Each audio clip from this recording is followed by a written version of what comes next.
Part of our plan to avoid winter in Ohio was to run our trap line of sailing friends in New Zealand.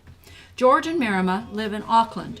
Weren't we lucky to be there and to help George celebrate his 60th birthday in fine yachting style? Now, Auckland's a big city, but George also took us to many memorable natural sights. We drove north to be with longtime friends Peter and Els. They designed and built their unique 16-sided house, which overlooks their gardens and the distant landscapes of this beautiful country.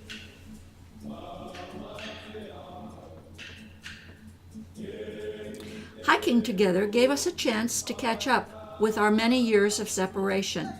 We first met Peter and Els in 1984.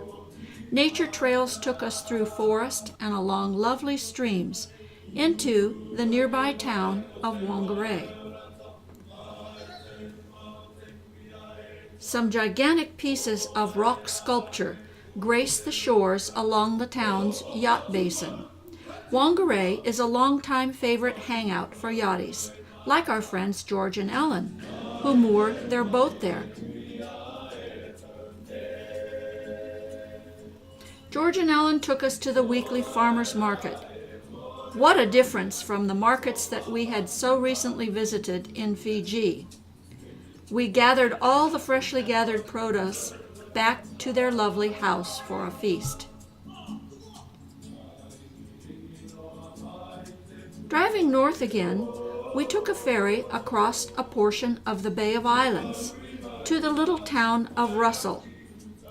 Russell is another gathering spot for yachts, and Russell is where our friends Mike and Robin live. We have known Mike and Robin since our first visit to New Zealand, when we were sailing aboard our first boat way back in 1968. Their beautiful home overlooks part of the Bay of Islands and makes a very good vantage point to view the yachting traffic in those waters.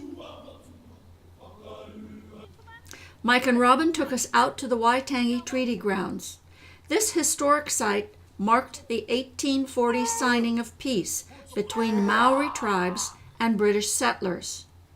The traditional Maori greeting is fierce, but didn't put us off our enjoyment of a Maori cultural show featuring war chants, stick games, and poi ball dancing.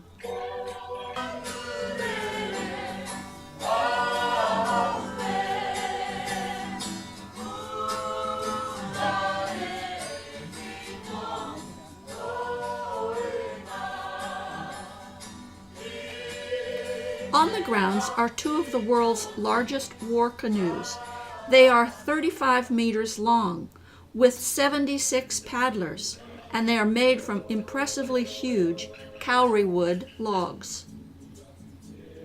After a picnic lunch, we took a hike through a kauri forest. There we could certainly see why kauri was a favorite wood to build these canoes and for the shipbuilding trade that was established in New Zealand.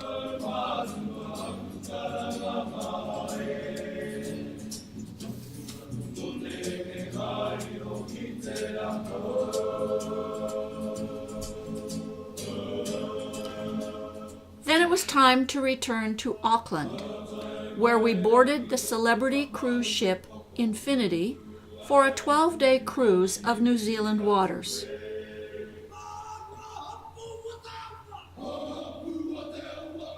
We settled into our nicely appointed cabin, which had plenty of storage space, a comfortable bed, and pleasant sitting area with an adjoining balcony and a large bathroom. Then we went up decks to explore the different areas of this 1,000-foot ship. There was plenty of deck space, all right, and plenty of lounge chairs. The surprise was a real grass lawn on the top deck, should you want to practice your putting or play croquet. Like many big ships these days, the Infinity has a big casino with gambling tables and lots of slots.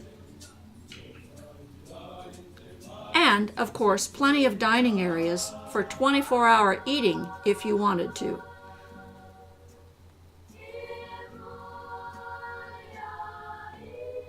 Our cruise was along the north coast of New Zealand, and funny enough, our first stop was back to the Bay of Islands. The ship's tenders took us ashore in Pahia, where we had a walk about the town, enjoying various sights and sounds.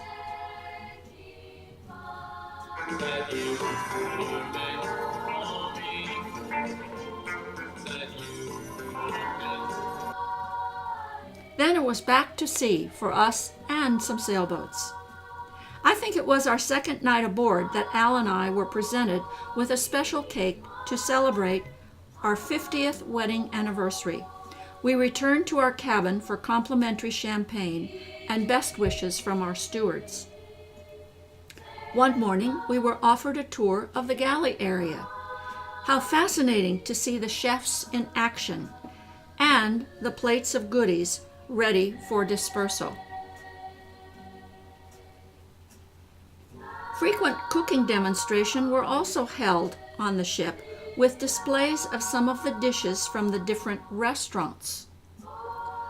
I liked to watch the crepe maker at work.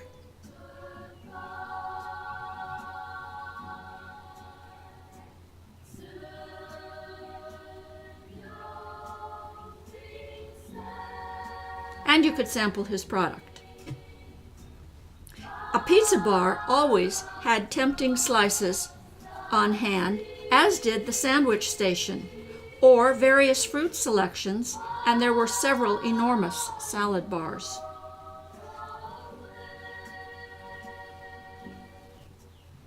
Daytime found passengers lounging around the pool area, or settled in for some serious sunbathing, maybe just some quiet reading. Our cruise was just before Christmas. The ship was decorated appropriately with trees, lights, and festive garlands. There was even a village of gingerbread houses climbing up the main staircase.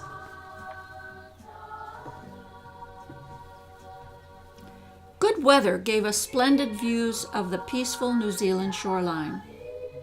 When docks or wharfs weren't available, as here in Rakaroa Bay, then the Infinity would anchor and the ship's tenders were used to take the passengers ashore for the visit.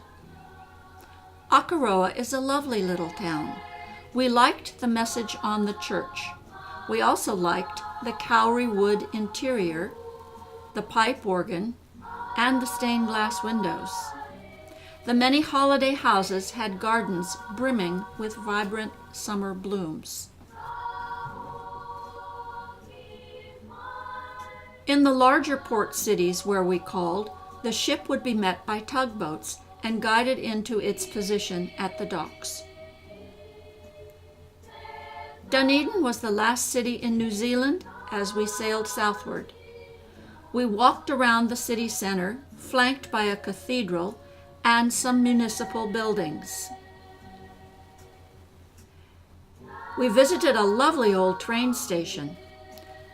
The station featured amazing tile work and even some stained glass windows. We finished up with a day at a tour at the Cadbury Chocolate Factory. Perhaps the highlight of the whole cruise was our day exploring the fjord area on the west coast of the South Island. Our weather was drop-dead gorgeous. Even the naturalist was impressed with how much clarity and visibility we had, commenting that he had rarely seen such good conditions in this area. Our balcony gave us a perfect viewpoint, or we could stay connected to the scenery from the Ocean View Cafe while having a hot drink. It didn't matter which side of the ship you chose to view, the scenery was spectacular either way.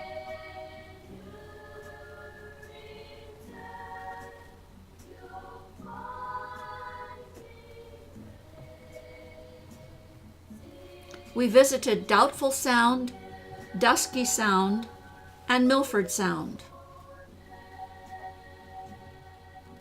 In the late afternoon, the ship turned around at the head of Milford Sound and headed out to sea again.